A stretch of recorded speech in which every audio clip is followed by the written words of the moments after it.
Once again, it's on. You know what time it is.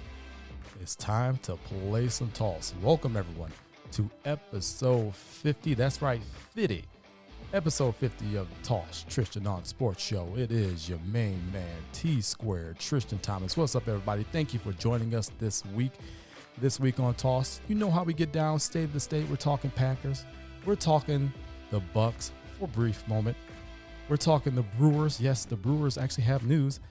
And then we got to get over to the Toss sweep because something is absolutely perturbing me. But as I mentioned, let's get on with the show. You know how we do it. State of the state. We have to talk Green Bay Packers football. Week 2 action. Their home opener. And I'm using air quotes once again. No fans in the building. It was a very, very weird scene not to see any fans in the building for a Green Bay Packer game of any sort, whether it be family night. I mean, you're talking they get 70,000 plus for family night, and that's just an inter-squad scrimmage. Preseason, it's like a normal game day. You know, you got 78,000 strong. But on game day, actual game day in the regular season, for there not to be any fans there, it was surreal to see. But the action on the field was as stellar as it usually is, especially at Lambeau. The Packers beating the Lions 42-21. They doubled them up. Second straight game of scoring 40-plus points. They've scored, I believe, 85 points in the first 2 games. They've rolled up over 1,000 yards worth of offense. This offense in the second year of Matt LaFleur's system is absolutely rolling. They look potent. I know it's only 2 weeks, but they look absolutely potent. And oh, by the way, they are the number 1 rushing team in the National Football League. Let me run that back, because this has just been a huge problem in the era of Aaron Rodgers. The Green Bay Packers currently are the number 1 rushing team in the National Football League. This is exactly the way that Matt LaFleur wanted to play. He wanted to be able to run the football effectively, be able to go down the field and score with the running game, be able to bleed the clock out in late game situations, but most importantly, take most of that pressure that has been on the shoulders of Aaron Rodgers off and just let him go and be his Hall of Fame self. Now, Rodgers was good in this game. 18 for 30, 240 yards, a couple of touchdown throws. You know, he was the leader that you expected him to be. He was the Hall of Famer that you expected him to be. It wasn't a Hall of Fame-like game. I mean, it was, you look at the stats, and he did what he had to do. He did what the game script called for him to do. I mean, he was very good. He did not turn the football over, which is something that he has never done a lot in his career anyway. So that just, the beat just keeps rolling on with Aaron Rodgers. But the main ingredient, the big guy who was probably going to end up finally getting his big payday sometime soon here, Aaron Jones, over 200 yards worth of total offense. You're talking 236 yards worth of total offense, including 168 yards rushing with a touchdown. That is not only a career high for him, talking the total yardage, but that is also a franchise high for the Packers. Think back over 100-plus seasons of Green Bay Packers football, and he holds the franchise record for most offensive yardage in a game. Simply amazing on Sunday. You know, another 60-plus receiving and a couple of receiving touchdowns. They split him out wide a bunch in that game, especially after Devontae Adams went down with a hamstring injury, which is something we all have to watch now. It sounded like they really kept Devontae out because of where the game was. It was really out of hand. The Lions really weren't going to come back. You know, the Packers were being very dominant at that point. We have to see where he is. That's definitely cause for concern. But if you're going to split Aaron Jones out wide and get him those matchups, I mean, they're really going to keep rolling. I mean, and they were able to play well without Devontae Adams last season. Devontae missed 4 games last season. People forget that. and they still went 13-3 for the entire season. I mean, they played very well without him. So you obviously don't want to be without Devontae Adams, who is top 3 in this league in his position. Let's be clear. But you've seen that Matt LaFleur is going to game plan according to the team. He is not going to force his system into a game. He is going to try to win the game the way it needs to be won, week to week. So it's going to look very different week to week. But one thing that he definitely wants to do is run the football, and they have been able to do that effectively over the first couple of games this season. Jamal Williams came in 60-plus yards rushing. He, too, was getting off. A.J. the Sauce Dillon, 5 carries, 17 yards, really didn't get lathered up, but to see him into that rotation is very, very promising. This is a guy you're really going to need late in the season, that late season hammer. Guys are not going to want to hit him when that weather starts to get cold. You talk about a bowling ball full of butcher knives. Nobody wants to tackle that. Nobody wants to tackle that. So this offense has been dominant. It's looking very, very potent. What about the defense? Chandon Sullivan with a pick 6 off of Matthew Stafford on a great play. You were without Kenny Clark. That run defense still continues to be a concern. You got Adrian Peterson, who went 7 carries for 41 yards, but the game script didn't really allow for him to get many more carries than that.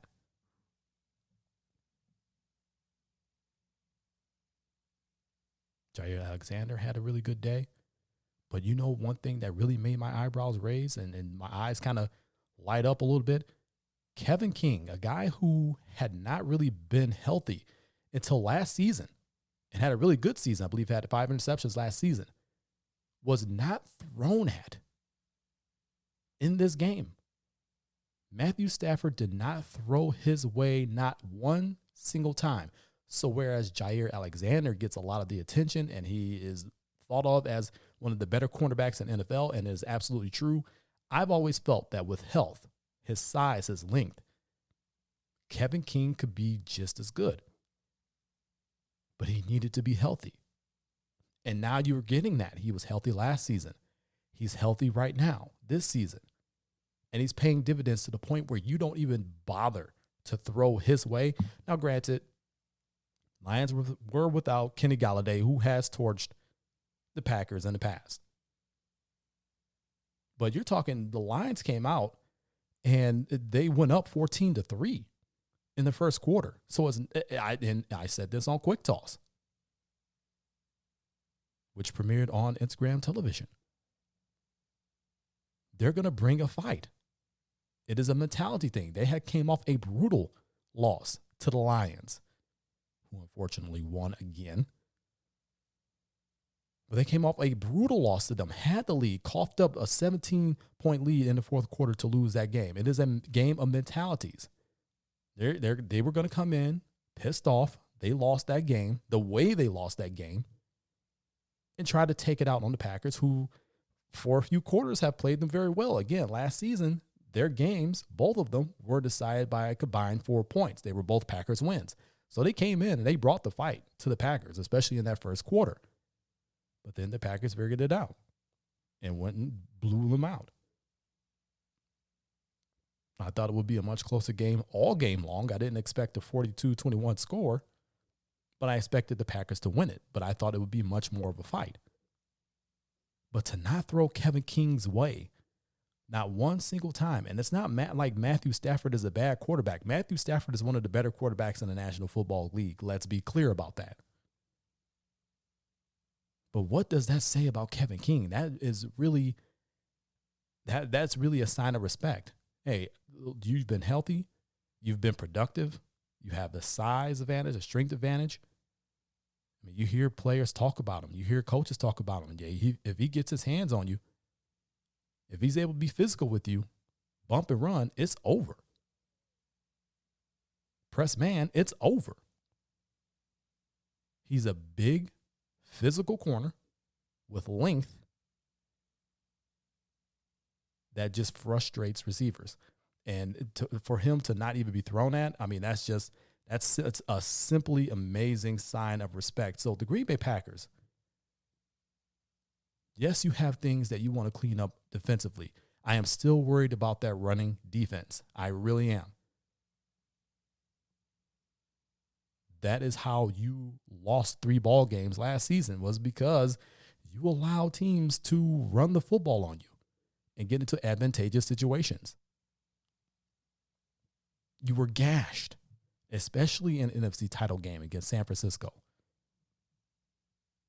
You were absolutely gashed in that area. So it is an area you still need to clean up. There still needs to be improvement there. But you have to be encouraged by the secondary, who continues to be really good. They were really good last season. They're really good this season. You have to be encouraged by the direction in which this offense is now going. It is now not, it's no longer Aaron Rodgers dropping back 40, 50 times. Even though he did have 40-plus passes last week. This week, only 30. It is no longer on the shoulders of Aaron Rodgers and Aaron Rodgers alone. It is now, hey, we're going to run this football successfully with multiple running backs. You're not going to really be able to stop any of them. And if you do, we got old number 12 back there who can drop it in a bucket over your head. It is really promising through the first 2 weeks, but it is just 2 weeks. And you do have to look at the opponents that you face. Now, you could only face who's on the schedule. You have no factor in how they perform or have performed in the games before facing you. The Vikings, who only put up 11 points against the Colts in a loss, they're 0-2. The Lions lost in brutal fashion week 1 to the Bears. Came in and you ran them right up out of Lambeau. They're now 0-2. You get a much stiffer test. Sunday Night Football. New Orleans Saints, who are coming off of a loss of their own on Monday Night Football, opening up the Las Vegas Raiders' new stadium, Allegiant Stadium. And how weird is it to say that? Las Vegas Raiders. Vegas is like a second home for me, y'all. Like, if I'm not in the great state of Wisconsin, I am usually in Las Vegas, Nevada. It's like a second home. It is weird to say the Las Vegas Raiders. It's mind-boggling. But I know that they're going to be beloved. Vegas is going to take to them the same way they've taken to their NHL team, the Golden Knights. It's just weird, but I digress. The Saints lost that game in brutal fashion as well. Pass interference call on Janoris Jenkins, which effectively sealed the game for the Raiders. Drew Brees really wasn't throwing the ball too downfield too much, and it had more to do than with Michael Thomas being out of that game.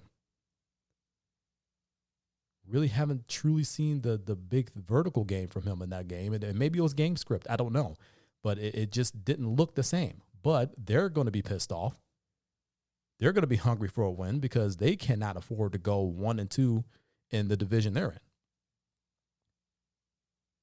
So they're going to be hungry for a win. You're going to be hungry to continue your excellence. You're at 2-0. They obviously want to knock you from the ranks of the undefeated, but you can't think about that. It's a game. You have to focus. You know what you need to do. You just got to go and do it. So Packers defeat the Lions 42-21 to improve to 2-0, first place in the NFC North.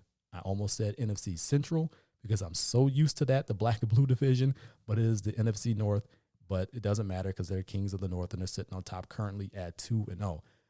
Continuing on here on Toss State of the State, I have to make a quick stop in Milwaukee with the Milwaukee Bucks. Now, nobody's probably going to be there as they're enjoying the rest of the playoffs from home, unfortunately, as we already went over in the Bucks season wrap, which you can go and listen to a few episodes ago. Giannis is in Athens, Greece. And how do I know this? Because he joined the TNT crew via satellite from Athens, Greece, accepting his NBA MVP award, his second straight. Congratulations to Giannis on that. He was by far the best player in the league this season. And ever since he's been named MVP, you've had everybody crying about it. LeBron should have been MVP, and he had so much to overcome with I mean, look at his age, and he's year 17, and Kobe's death, and it's like, stop. None of that has anything to do with what was done on the court between these two players. None of it. Giannis was the best player on the best team in the league. For the second straight year, the Milwaukee Bucks finished with the best record in the entire NBA. Not just the Eastern Conference, the entire NBA. Giannis averaged over 29 points per game, over 13 rebounds per game, over 5 assists per game. He was the defensive player of the year because if you look at any advanced metric, as well as with your own eyes, you saw the impact that he had on the defensive end. It made the Milwaukee Bucks one of the best defensive teams in the NBA. They were one of the only teams to be in top 5 in both categories. They were the number 1 scoring team in the NBA. Guess what? He had the biggest part of that. They were one of the best defensive teams in NBA. Again, top 5. He had the biggest impact on that. If you look over at the Lakers, LeBron, for the first time in his career, led the entire NBA in assists, which is fantastic. I mean, it's a major accomplishment. Year 17, and you've done something that you've never done before. Your game on that end continues to get better, and he's always been a willing passer. We've known this since we watched him in high school. He will much rather pass the ball than go and score it. He also averaged more steals than Giannis. But that's not the only thing that it takes to play defense, which is why Giannis was a defensive player of the year, which is why the Bucks were in part one of the best defensive teams in all of the NBA. Every metric goes Giannis's way, including player efficiency rating, PER rating, which was the highest in NBA history. Do you know who he beat out for that? Wilt Chamberlain. Giannis is just the 3rd player in NBA history to have won Defensive Player of the Year and NBA MVP in the same season. Who else is on the list? Hakeem Olajuwon, 2-time NBA champion, and Michael Jeffrey Jordan, 6-time NBA champion. Giannis is also only the 2nd player to have won MVP and Defensive Player of the Year by age 25. Guess who else is on the list? Michael freaking Jordan. If you want a narrative, look at that.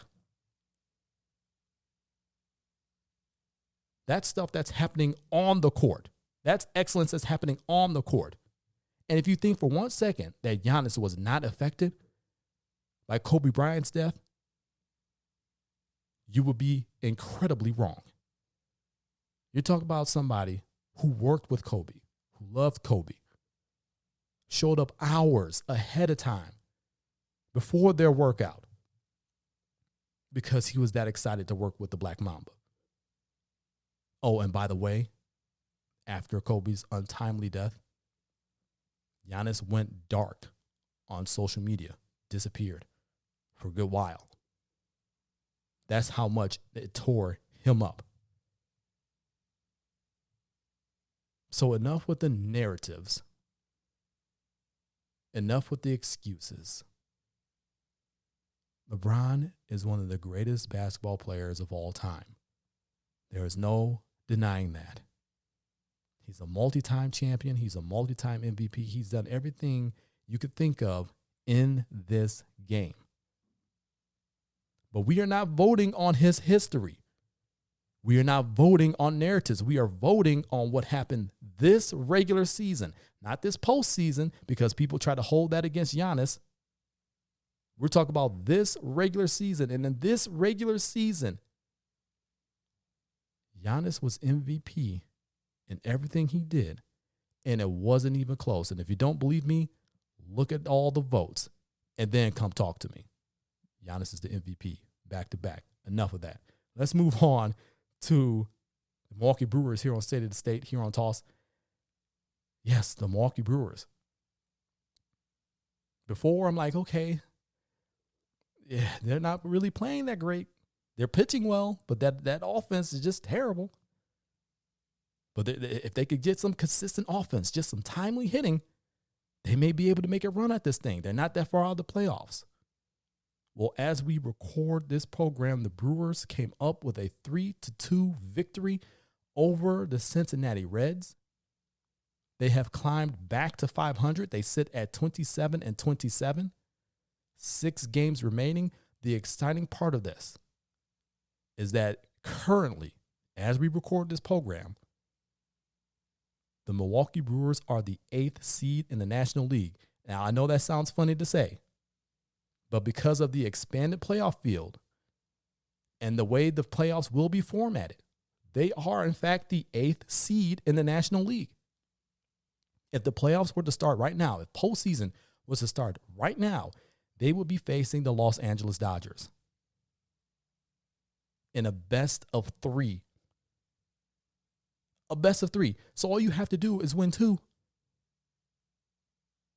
It's not that normal format where the division winners get to sit back and let the 2 wild cards play that sudden death game, and then, they go on and pretty much go get slaughtered. No.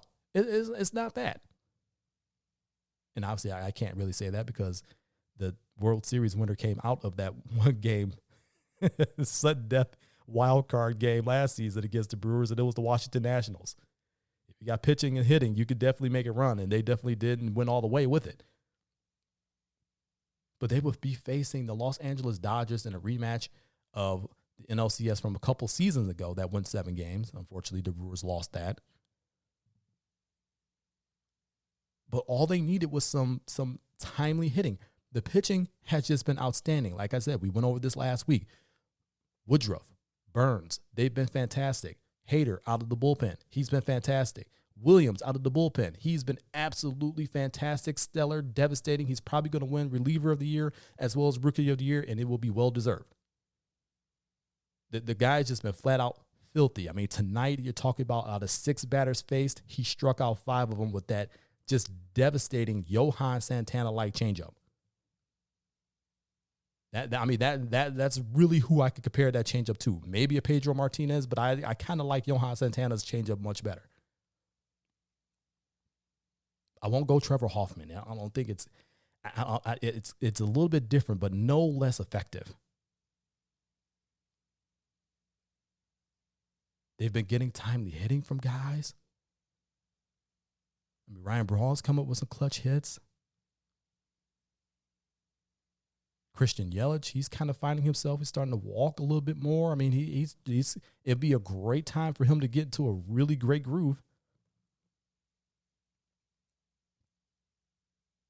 But man, to be sitting here in a 60-game regular season, expanded postseason field, a chance to make the playoffs as an 8 seed, going to a best of 3, anything can happen.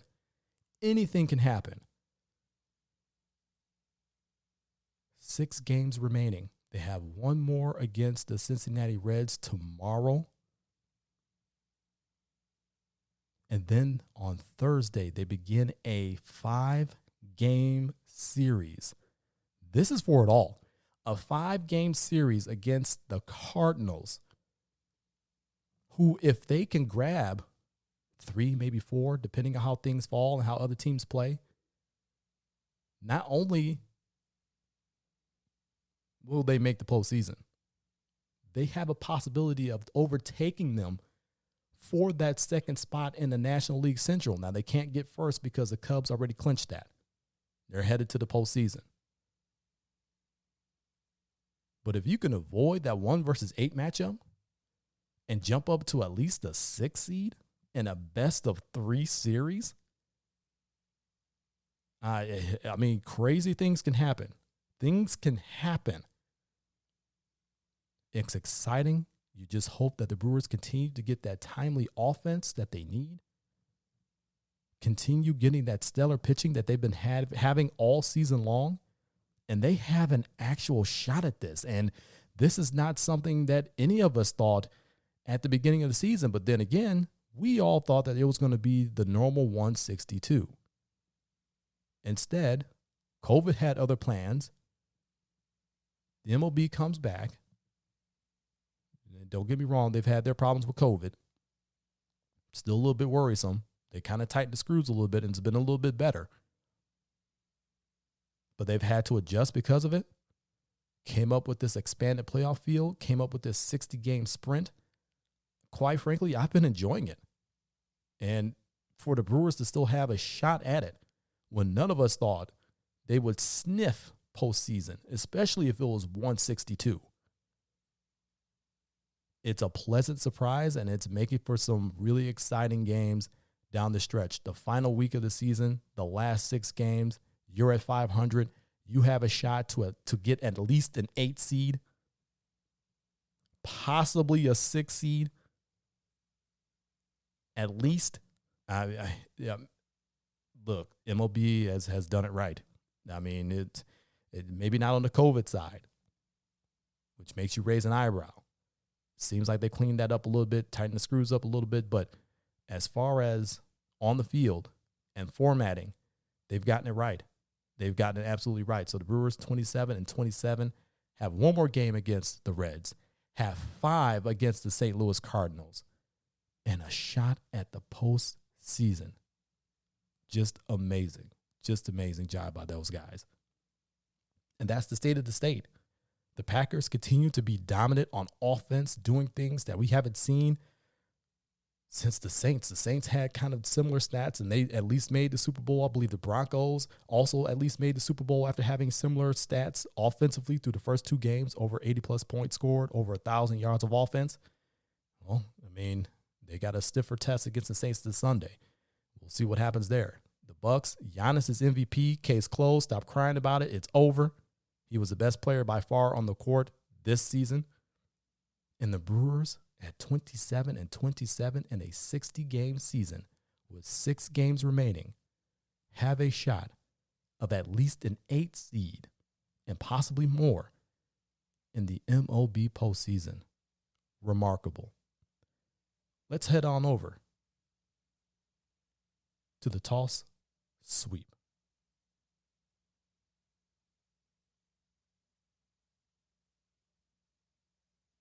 I guess we're heading over now.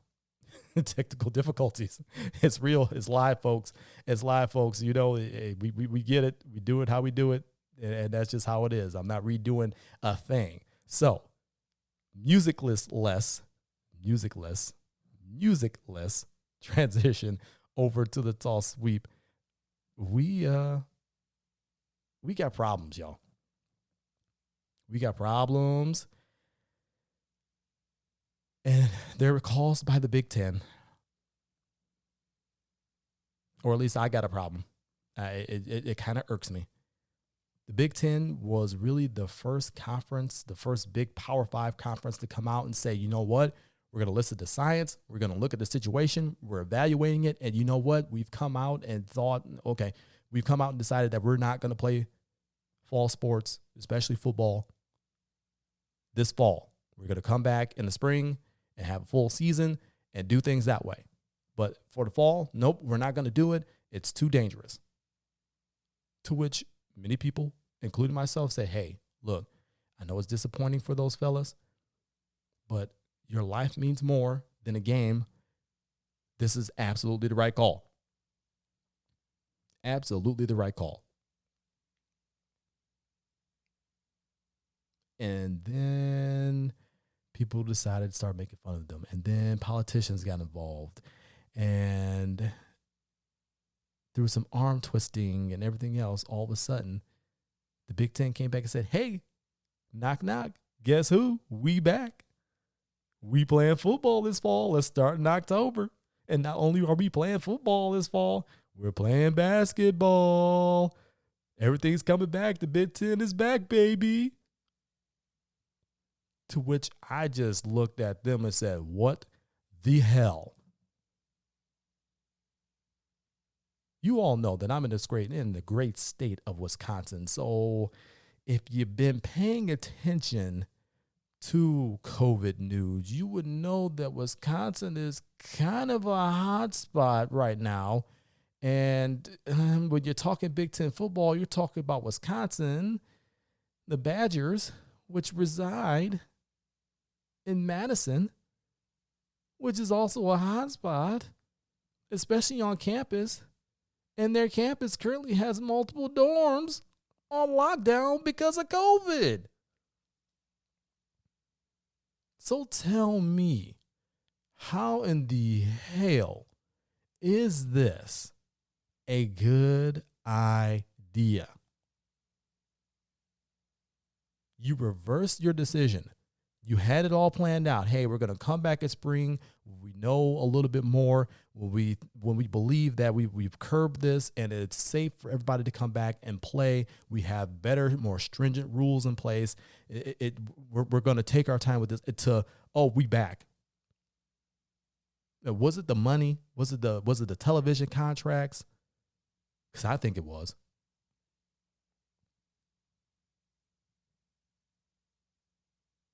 The whole reversal of the decision not to play was as a result of money, plain and simple. You have multiple dorms on lockdown right now, just a bunch of students on lockdown right now. Everybody's going to school virtually right now, but you feel the need to have the football players, the athletes among the students, to come out and play. And I'm just strictly speaking from a Wisconsin standpoint. This is a hotbed for COVID right now. You're talking top 10 in the nation. Top 10 in the nation. And you decided that you're going to play football, you're going to play basketball. The governor's already extended the mask mandate to November 21st, if that gives you an idea of how bad things have gotten in this state.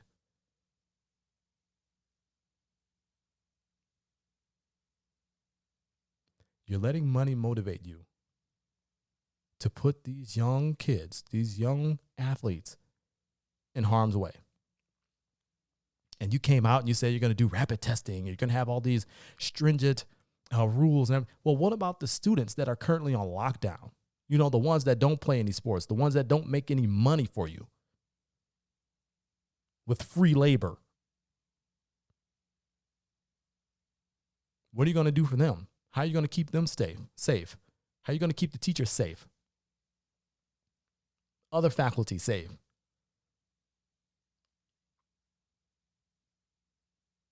It's exactly what irks me. It irks me.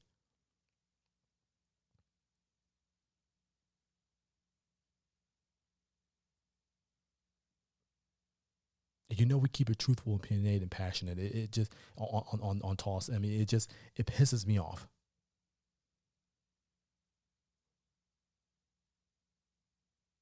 This virus is novel. We don't know everything about it, and it continues to evolve. It continues to change. The irresponsibility of people in this state has caused it to get worse.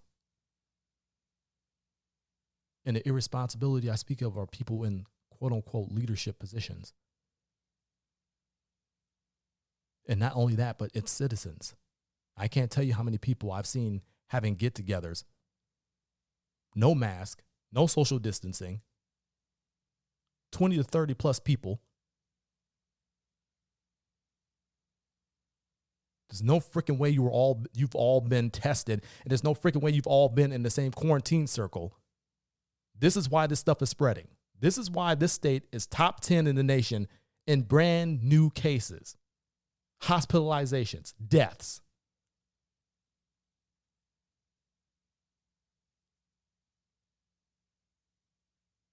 But, you know, life is getting back to normal. And it's time to play football. The Big Ten, Wisconsin Badgers can save us all. It's an absolute joke.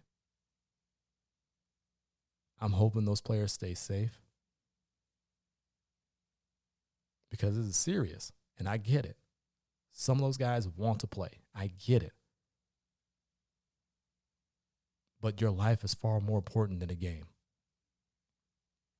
But since they're putting you in a position to play, and if you decide not to opt out, I'm going to hope that you stay safe, you stay healthy, you come out on the other side safe and healthy.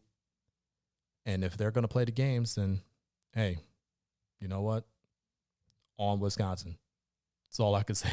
That's really all I can say about that. If you're going to play the games and these guys are going to stay safe and healthy and you're going to do all you possibly can, despite your greed and coming back because of the money and whatever else, on Wisconsin.